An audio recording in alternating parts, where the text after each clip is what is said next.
on the trade table here talking with Central America? Well, our concern has been, Bill, that the administration, the White House, has been giving us contradictory reports. Good. Well, I know Nebraskans appreciate your work, and speaking on behalf of Louisiana producers, we appreciate your work in the House Ag Committee and in Washington, D.C. Great pleasure to be with you, Bill. Thanks so much. Very good. Again, from Nebraska's 1st District, he is U.S. Representative Jeff Fortenberry. I flunked out of LSU and I'm a professor at Tulane, which I think that's all we need to know, doesn't it? 90 cents of every dollar at your local farmer's market stays in that local community. And I think legislators, at least the senators and I think congressmen, had a little bit better rapport with one another. Well, I had been mayor approximately 5 months when the announcement was made. Lafayette Parish, where many who have moved out have actually started moving back in. I know you represent hundreds of organizations in the pulpwood mill and lumber making product associations. Usually you don't want to go out there and just do an open bid process where you interview everybody. You find people who you trust, and who have run campaigns. They provide a lot of information. They do a very good job here in the legislature. It's been my experience there. It's been very successful.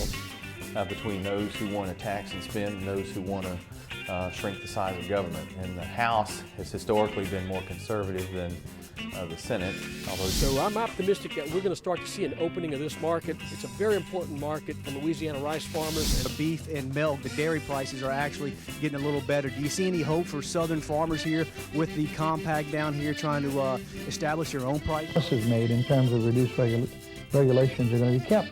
Most say they are against it in its current form. And that's not only Democrats, but Republicans as well. Price LeBlanc, the trading country boy, was running for the state legislature against Boise Jumonville. And my job was to tear Boise signs down. I was like 14,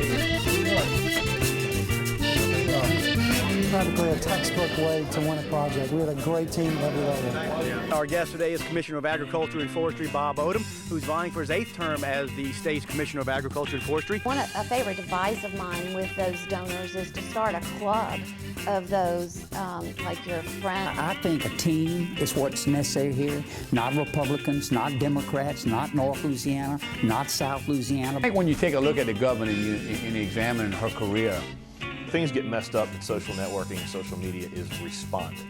Farm lobbying is important for a number of reasons, and mainly, lobbying is just give people information. We are honored today on today's program to have Dr. Mike Strain, the next Commissioner of Agriculture and Forestry in Louisiana. Good morning. Congratulations. Very much. Yes, congratulations. We depend on those sorts of meetings and that information to inform us about important legislation, whether it's the budget.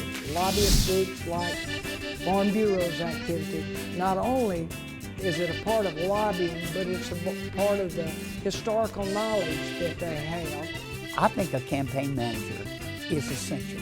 Even if you give them another title, you want someone to give you another opinion. You want someone. There has to be, I call it the big why. Why am I doing this? What is the motivation? But I saw it as a need because we were getting horrible national publicity about the conditions of Angola. And you had to go dig it out of bureaucrats' desks, and you had to go face to face with them. You couldn't go on the internet and find it. Better have her on your side, because if not, she will embarrass you. Election night. If you're running for office or even thinking about it, think ahead to where you want to be on your election night. State and some of the commodities that you mentioned, rice and others. Representative Jim Fannin of Jonesboro. It don't solve all of our financial issues for our farmers. And I think Louisiana is a better place because of all the accomplishments that he performed here in Louisiana.